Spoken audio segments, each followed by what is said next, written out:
Complex analysis. Complex analysis வந்து பார்க்குறோம்.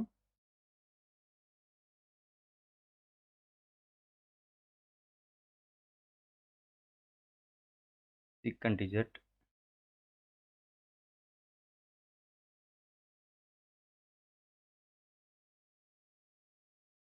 Connected sets. இப்போ 4th வரைக்கும் நம்ம ஆல்ரெடி பார்த்துட்டோம். 5th சொல்யூஷன் வந்து இங்கே நான் காமிச்சிருக்கேன். The function f of z equal to z by modulus of z, z not equal to 0, 0 if z equal to 0 is not continuous at z equal to 0. இது வந்து z equal to 0வில் continuous இல்லை அப்படின்னு சொல்லிட்டு நம்ம prove பண்ணணும். எக்ஸாமில் வந்து இங்கே இதுதான் கேட்பாங்க. ஸோ நம்ம இதை எப்படி வந்து கொண்டு வர்றது அப்படிங்கிறத பார்ப்போம். இஜெட்டுக்கு பதிலாக எக்ஸ் ப்ளஸ் ஐஒய் அப்படின்னு எடுத்துக்கிறோம். இப்போ மாடலஸ் ஆஃப் இஜெட் வந்து square root of x square plus y ஸ்கொயர்னு வந்துடும். இப்படி ஒரு பாத் வந்து எடுத்துக்கிறோம். ஒய்க்கு பதிலாக எம்எக்ஸ். ஸோ ஒய் ஈக்குவல் எம்எக்ஸுங்கிற பாத்தை வந்து எடுத்துக்கிறோம். அப்போ எக்ஸ் இருக்க இடத்துல ஒய் இருக்க இடத்துல எம்எக்ஸ் சப்ஸ்டியூட் பண்ணிடுறோம். நியூமரேட்டரில் ஒரு எம்எக்ஸ் போட்டுறோம். டினாமினேட்டரில் ஒய் ஸ்கொயர் இருக்கிறதுனால எம் ஸ்கொயர் எக்ஸ் ஸ்கொயர் அப்படின்னு சப்ஸ்டியூட் பண்ணிடுறோம். இப்போ நியூமரேட்டர்லேருந்து ஒரு எக்ஸ் எடுத்துடலாம். அதே மாதிரி டினாமினேட்டர்லேருந்து ஸ்கொயர் ரூட்டுக்குள்ளே எக்ஸ் ஸ்கொயர் வரும். ஸ்கொயர் ரூட் வெளியில் வரும்போது ஒரு எக்ஸ் வந்துடும். ஸோ கேன்சல் ஆயிரும். இப்போ ரிமைனிங் நமக்கு இந்த மாதிரி வந்து இன் டர்ம்ஸ் ஆஃப் எம்மில் வரும். ஸோ இப்படி வந்து அதை என்ன சொல்லுவோம், பாத் டிபெண்டன்ட். ஸோ லிமிட் வந்து பாத் டிபெண்டண்டாக இருந்துச்சுன்னா அந்த பாயிண்டில் the function is not continuous. Then sixth ஒனில் limit z tends to minus I Z bar plus Z square by 1 minus Z bar. So இது வந்து நம்ம டேரெக்டாகவே போட்டுடலாம். இசட் இருக்கிறதுல மைனஸ் ஐ போடணும். அப்போ இசட் பார் வந்து ப்ளஸ் ஐ அப்படின்னு வந்துடும். இந்த மாதிரி i minus 1 by 1 minus I அப்படின்னு வரும். கேன்சல் பண்ணோம்னா நமக்கு ஆன்சர் வந்து -1 வந்துடும். இந்த i minus 1 minus of 1 minus I அப்படின்னு எழுதிக்கலாம். ஆன்சர் வந்து -1. ஒரு real part of z, imaginary part of z, modulus of z இது எல்லாமே பார்த்தோம்னா z ஈக்குவல் டு 0வில் கண்டினியூஸாக இருக்கும். அப்புறம் பவுண்டட் ஃபங்க்ஷன். ஸோ பவுண்டட் ஃபங்க்ஷன்னா என்ன? இங்கே சொல்லியிருக்கிற definition, a function f of z which is continuous in a closed region D is bounded in D. ஒரு கண்டினியூஸ் ஃபங்க்ஷன் அது எதில் கண்டினியூஸாக இருக்குன்னா ஒரு க்ளோஸ்டு ரீஜனில் கண்டினியூஸாக இருந்துச்சுன்னா அது கண்டிப்பாக வந்து பவுண்டடாக இருக்கும். ஸோ அதான் வந்து இங்கே சொல்லியிருக்கிற பவுண்டட் ஃபங்க்ஷனுக்குரிய டெஃபினிஷன். வேறு ஜென்ரலாக என்ன மாதிரி சொல்லலாம் அப்படின்னு பார்த்தோம்னா, ஒரு டிங்கிற டொமைனில் இருக்கிற எல்லா வேல்யூஸுக்கும் modulus of F of z less than or equal to some real number, modulus of F of z less than or equal to some real number அப்படி வந்தாலும் நம்ம என்ன சொல்லலாம்னா இந்த ஃபங்க்ஷன் இஸ் கண்டினியூஸ் சொல்லலாம். ஸோ இந்த மாதிரி modulus of F of z less than or equal to some capital M அப்படி வந்துச்சுன்னா இந்த ஃபங்க்ஷன் எஃப் இஸ் கண்டினியூஸ். நம்ம எந்த இன்டர்வலில் அல்லது எந்த டொமைனில் எடுக்கிறோமோ அந்த இதை வந்து நம்ம சொல்லிடலாம். இப்போ இந்த இடத்துல ஒருவேளை இந்த டி வந்து க்ளோஸ்டாக இல்லை, if D is not closed then f of z, அதாவது the continuous function f of z continuous function. இந்த டி வந்து க்ளோஸ்டாக இல்லைன்னா இந்த function f of z may or may not be bounded in it. அப்போ க்ளோஸ்டாக இருந்துச்சுன்னா க்ளோஸ்டாக இருந்து கண்டினியூஸாக இருந்தால் பவுண்டடாக இருக்கும். ஸோ அவ்வளோதான் இந்த ரிசல்ட்டு.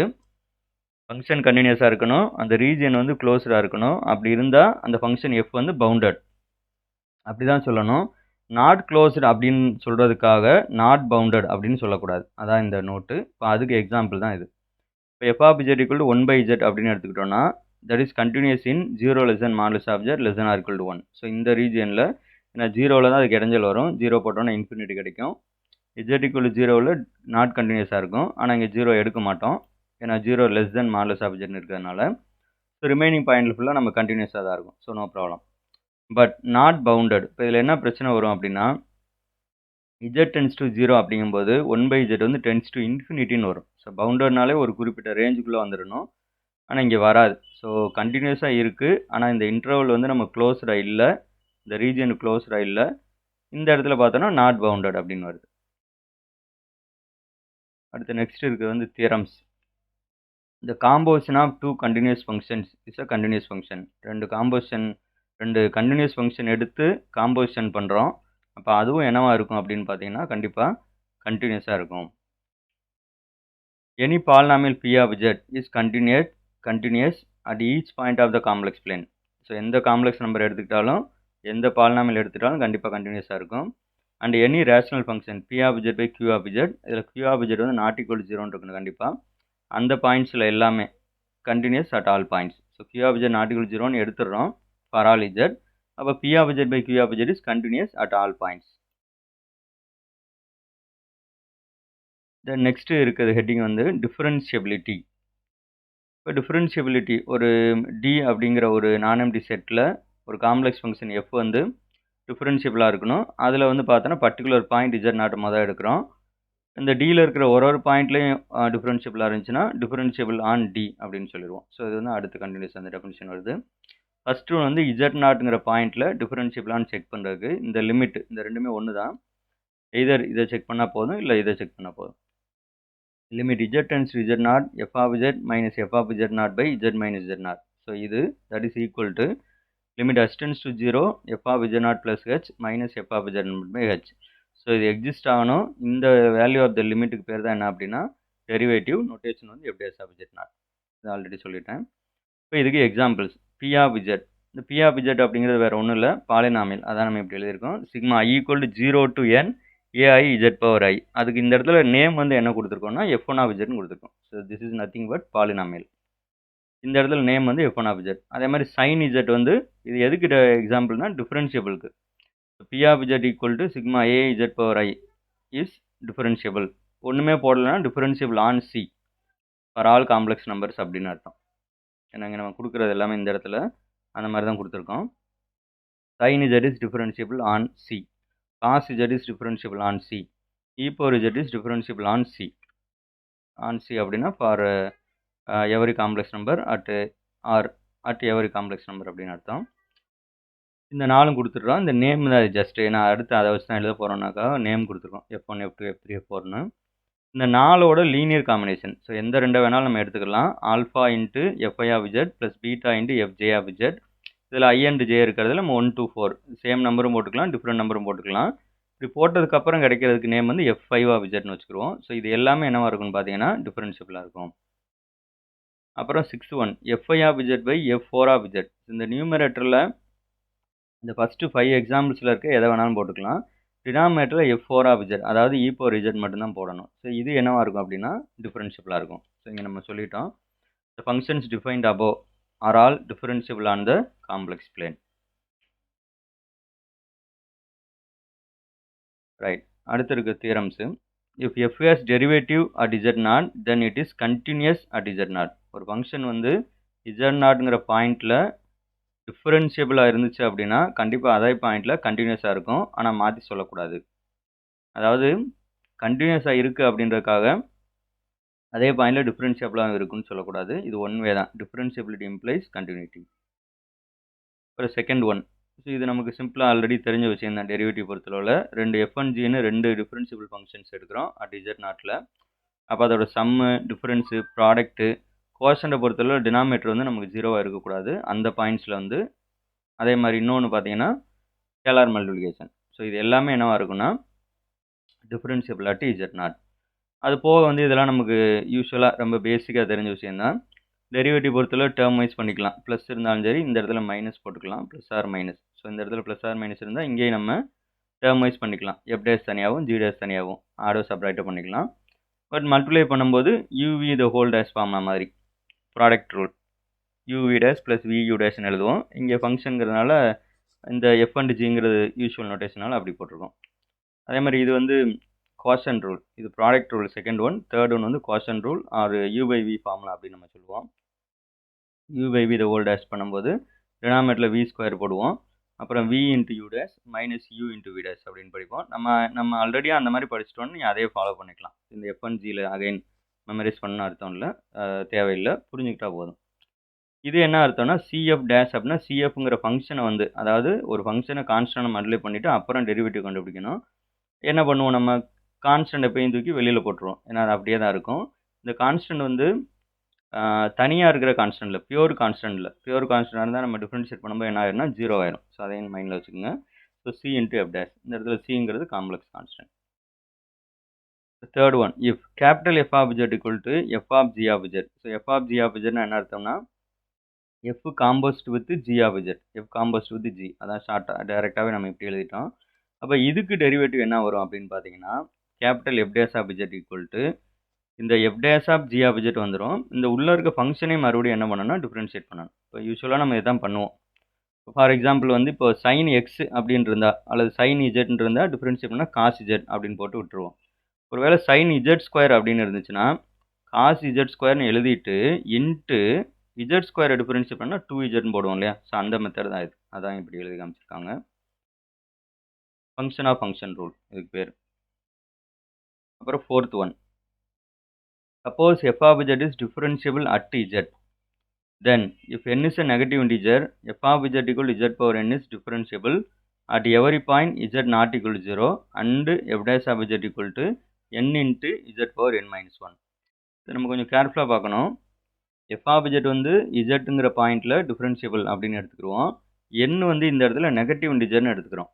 அப்போ n வந்து பாசிட்டிவ் இன்டிஜராக இருக்கக்கூடாதுன்னா, பாசிட்டிவ் இன்டிஜராக இருந்துச்சுன்னா இதுக்கிட்ட இது வந்து பாலினாமியல் மாதிரி அர்த்தம் வந்துடும். E Z power 1 E Z square E Z கியூங்கிறது. ஸோ இது வந்து ஆல்ரெடி நம்ம டிஃப்ரென்ஷியபிள்னு சொல்லிட்டோம், அது ஆப்வியஸ்.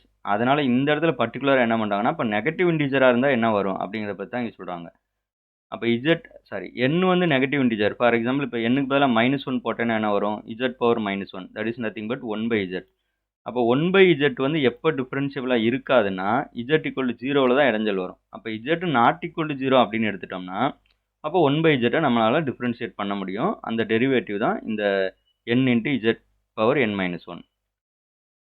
நம்ம x பவர் n டிஃப்ரென்ஷியேட் பண்ணால் n into x power n minus 1 அப்படின்னு எழுதுவோம் இல்லையா? அந்த இடத்துல பவர் n வந்து என்னவாகவும் இருக்கலாம்னா நெகட்டிவாகவும் இருக்கலாம். நெகட்டிவாக இருந்தாலும் நம்ம இந்த ஃபார்முலா வந்து யூஸ் பண்ணிக்கலாம். அதுக்காக தான் ஸ்பெசிஃபிக்காக அந்த இடத்துல நெகட்டிவ் இன்டிஜர் அப்படின்னு போட்டிருக்குது. பாசிட்டிவ் இன்டிஜருக்கு ஆப்வியஸ் நம்ம டிஃப்ரென்ஷியேட் பண்ண முடியும். அடுத்து இருக்குது அனாலிட்டிக் ஃபங்க்ஷன். இந்த அதர் நேம்ஸ் வந்து யூஸ்வலாக நம்ம தெரிஞ்சு வச்சுக்கணும். Regular function or holomorphic function. இப்போ டிஃப்ரென்ஷியபிள் அப்படின்னா அட் ஏ பாயிண்ட், ஒரு பாயிண்டில் டிஃப்ரென்ஷியபிள் அப்படின்னா அந்த பாயிண்டில் டிஃப்ரென்ஷியபிளாக இருந்தால் போதும். அதுக்கு பக்கத்தில் இருக்கிறனா அதோட நெய்பர்ஹுட்டில் டிஃப்ரென்ஷியபிளாக இருக்கணும்னு அவசியம் இல்லை. ஆனால் அதே இது அனாலிட்டிக் அட் ஏ பாயிண்ட் அப்படின்னு சொன்னோம்னா அந்த பாயிண்ட்லேயும் அது டிஃப்ரென்ஷியபிளாக இருக்கணும், அதோட நெய்பர்ஹுட்லேயும் அது டிஃப்ரென்ஷியபிளாக இருக்கணும். ஸோ இதுதான் வித்தியாசம். அப்போ இந்த ஃபங்க்ஷன் வந்து அனாலிட்டிக் அட் z0 அப்படின்னு சொன்னால் it has a derivative at z0 and at every point in some neighbourhood of z0. So இதான் வந்து எக்ஸ்ட்ரா நம்ம கண்டிஷன் சொல்கிறது. If it is analytic at every point of region D then it is analytic in D. டின்னு ஒரு region, அதில் இருக்கிற ஒரு பாயிண்ட்டுக்கு இது அனாலிட்டிக்காக இருந்துச்சுன்னா நம்ம என்ன சொல்லிடலாம்னா இந்த function is analytic in D அப்படின்னு சொல்லிடலாம். இதுக்கு அடுத்து இன்னும் கொஞ்சம் இதாக போகிறோம். என்னென்னா எல்லா காம்ப்ளெக்ஸ் நம்பருக்குமே அனாலிட்டிக்காக இருக்குன்னா அதுக்கு பேர் வந்து entire function. So entire function is analytic everywhere or analytic on C. அதான் அர்த்தம். அனாலிட்டிக் எவரிவேர்னு சொல்லலாம், இல்லைன்னா அனாலிட்டிக் ஆன் சி. அதுக்கு பேர் என்ன அப்படின்னா என்டையர் ஃபங்க்ஷன். அப்போ மொதல் என்ன சொல்கிறோன்னா கண்டினியூஸ் ஃபங்க்ஷன், கண்டினியூஸ் ஃபங்க்ஷன்லேருந்து டிஃபரன்ஷியபிள் கொடுக்குறோம், டிஃபரன்ஷியபிள்லேருந்து அனாலிட்டிக் கொடுக்குறோம். அனாலிட்டிக் அப்படின்னா ஒரு பாயிண்டில் அனாலிட்டிக்னா அதோட நெய்பர்ஹுட்லேயும் டிஃபரன்ஷியபிளாக இருக்கணும், அந்த பாயிண்ட்லேயும் டிஃபரன்ஷியபிளாக இருக்கணும். என்டையர் ஃபங்க்ஷன்னா ஹோல் காம்ப்ளெக்ஸ் பிளேனில் என்னவாக இருக்கும் அப்படின்னா அனாலிட்டிக்காக இருக்கும். ரைட். இப்போ காச்சி ரீமான் ஈக்குவேஷன்ஸ், இது ஒரு இம்பார்ட்டண்ட் ஹெட்டிங் காம்ப்ளெக்ஸ் அனாலிசிஸில். யூஸ்வலாக நம்ம f of z வந்து இனிமேல் இப்படி தான் எழுத போகிறோம். u of x, y plus i into v of x, y அப்படின்னு எழுதுவோம். இதில் u and v வந்து functions of x and y, அது ஒரு real functions of x and y, அதனால தான் இப்படி எழுதியிருக்கோம். இந்த ரெண்டு ஈக்குவேஷன் தட் இஸ் uxனா dou u by dou x equal to vy, ux equal vy and uy equal minus vx. இந்த ரெண்டு ஈக்குவேஷன் சேர்ந்தா என்ன பேர் அப்படின்னு பார்த்தீங்கன்னா காச்சி ரீமான் ஈக்குவேஷன். இப்போ இதனால் யூஸ் என்ன அப்படின்னு பார்த்தோம்னா காச்சி ரீமான் ஈக்குவேஷனை சாட்டிஸ்ஃபை பண்ணால் அது டிஃப்ரென்ஷியபிள்னோ அனாலிட்டிக்னோ சொல்லக்கூடாது. ஒருவேளை z0ங்கிற பாயிண்டில் அந்த ஃபங்க்ஷன் டிஃப்ரென்ஷியபிளாக இருந்துச்சுன்னா அந்த பாயிண்டில் கண்டிப்பாக சிஆர் ஈக்குவேஷன்ஸ் வந்து சாட்டிஸ்ஃபை ஆகும். சிஆர் ஈக்குவேஷன் வந்து எது சாட்டிஸ்ஃபை பண்ணும் அப்படின்னா இந்த ux, uy, vx, vy. ஆனால் நம்ம சொல்லும் போது எப்படி சொல்லிடுவோம்னா f satisfies CR equations அப்படின்னு சொல்லிடுவோம். பட் அண்டர்லைனிங் மீனிங் என்ன அப்படின்னு பார்த்தீங்கன்னா இந்த partial derivatives ux, uy, vx, vy இந்த நாலும் தான் CR equation சாட்டிஸ்ஃபை பண்ணுன்னு அர்த்தம். அடுத்து necessary condition for differentiability. CR equation அப்படிங்கிறது necessary condition for the differentiability of a complex function. அப்போ இதோட மீனிங் என்னென்னா ஒரு ஃபங்க்ஷன் டிஃபரன்ஷியபிள்னு இருந்துச்சுன்னா நம்ம என்ன சொல்லலாம்னா CR ஈக்குவேஷன் சாட்டிஸ்ஃபை ஆகும் கண்டிப்பாக. ஆனால் CR ஈக்குவேஷன் சாட்டிஸ்ஃபை ஆகிறதுக்காக டிஃபரன்ஷியபிள் அப்படின்னு சொல்லக்கூடாது. ஒருவேளை CR ஈக்குவேஷன் சாட்டிஸ்ஃபை ஆகலைன்னா அந்த பாயிண்டில் அந்த ஃபங்க்ஷன் வந்து நாட் டிஃபரன்ஷியபிள்னு சொல்லலாம். அப்படி தான் யூஸ் பண்ணணும். அப்போ இதை வந்து சஃபிஷியன்ட் கண்டிஷனாக மாற்றுறதுக்கு எக்ஸ்ட்ரா என்ன வேணும் அப்படின்னா இதை சேர்த்துட்டோம்னா சஃபிஷியன்ட் கண்டிஷனாக மாறிடும். என்ன அப்படின்னா எஃப் இஸ் டிஃபரன்ஷியபிள் இஃப் இந்த 4 partial derivatives first order partial derivatives exist ஆகணும். இந்த பார்ஷியல் டெரிவேட்டிவ்ஸ் எல்லாமே கண்டினியூஸாக இருக்கணும். Then satisfy the CR equation. So இது சேர்த்து சொல்லிட்டோம். இன்னும் சொல்ல போனால் ஃபஸ்ட்டு 2 சேர்த்து சொல்லிட்டோம் அப்படின்னா சிஆர் ஈக்குவேஷன் ஆல்ரெடி சாட்டிஸ்ஃபை ஆக சொல்லிடுறோம்.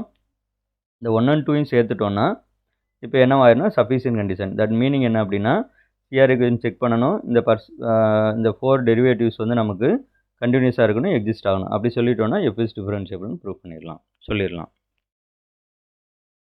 நெக்ஸ்ட் ஒன்று வந்து ஹார்மோனிக் ஃபங்க்ஷன். அதுக்கு இன்னொரு பேர் வந்து potential function. A function u from R2 to R is called harmonic. அது ஏன் R2ன்னு எடுக்கிறோன்னா 2 வேரியபிள்ஸ் இருக்கும். ஆன்சர் வர்றது வந்து சிங்கிள் வேரியபிளில் வரும். அதனால் இப்படி கொடுக்குறோம். இது ஹார்மோனிக்னா இது லேப்லாஸ் ஈக்குவேஷனை சாட்டிஸ்ஃபை பண்ணணும். சம்டைம்ஸ் லேப்லாசியன் ஈக்குவேஷன் கொடுத்துருப்பாங்க. That is nothing but del square u. Notation வந்து டெல் ஸ்கொயர் யூ. அதை இன்னும் கிளியராக எழுதணும்னா uxx + uyy = 0. அப்புறம் Laplace equation in polar form. dou square u by dou r square plus 1 by r into dou y by dou r plus 1 by r square into dou square u by dou theta square equal to 0. Sometimes இதையும் கூட கேட்கலாம். So தெரிஞ்சு வச்சுக்க வேண்டியதான்.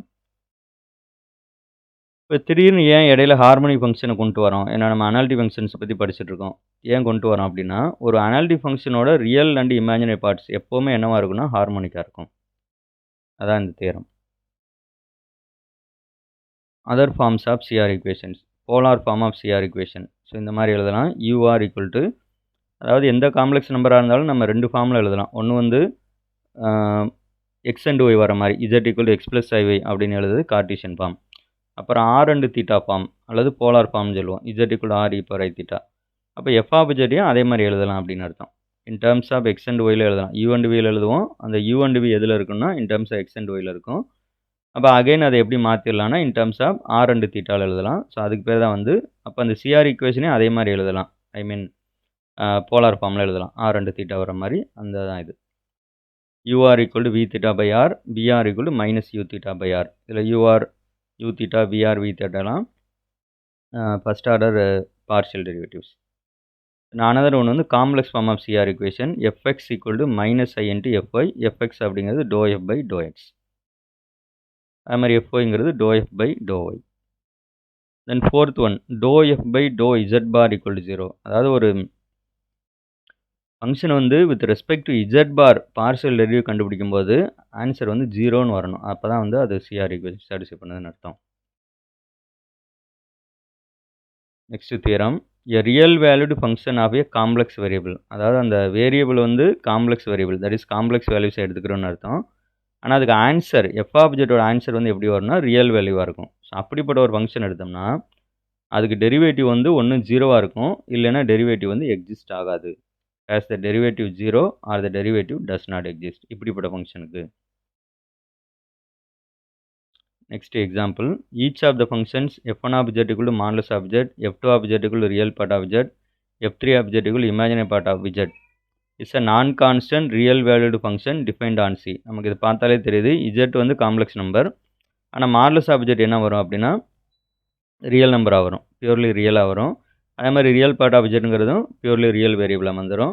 இந்த மூணுமே இப்போ நம்ம மேலே சொன்ன மாதிரி நான் கான்ஸ்டன்ட் ஜென்ரலாக இது எல்லாமே ரியல் வேல்யூ ஃபங்க்ஷன்ஸ்க்கு example. Real valued functions of a complex variable அதுக்கு எக்ஸாம்பிள் இந்த மூணுமேவும். Each of them is nowhere analytic. இப்போ இதுக்கு நம்ம சிஆர் ஈக்குவேஷன் செக் பண்ணி பார்த்தோம்னா இந்த மூணுமே பார்த்தீங்கன்னா 3 ஃபங்க்ஷனுமே சிஆர் ஈக்குவேஷன்ஸ் வந்து சாட்டிஸ்ஃபை ஆகாது எந்த பாயிண்ட்லையுமே. ஸோ எந்த பாயிண்ட்லையுமே சாட்டிஸ்ஃபை ஆகாது. அதனால் நம்ம என்ன சொல்லிடலாம் நோவேர் அனாலிட்டிக். ஸோ எந்த இடத்துலையுமே அது அனாலிட்டிக் இல்லைன்னு சொல்லிடலாம் காம்ப்ளெக்ஸ் வேரியபிளாக கன்சிடர் பண்ணும்போது. ஒருவேளை அதை மாற்றி இந்த மாதிரி எழுதுகிறோம் f1 of x, y equal to root of x square plus y square. இந்த f1 of z இப்படி எழுதுகிறோம். f2 of x, y வெறும் xன்னு எழுதுகிறோம். f3 of x, y வெறும் yன்னு எழுதுகிறோம். இந்த மாதிரி எழுதுனோம்னா இந்த f1 தவிர மீதி ரெண்டுமே அதாவது f2 and f3 என்னவாக இருக்குன்னா ரியல் டிஃபரன்ஷியபிள் ஃபங்க்ஷன்ஸ் இன் R2 இருக்கும்.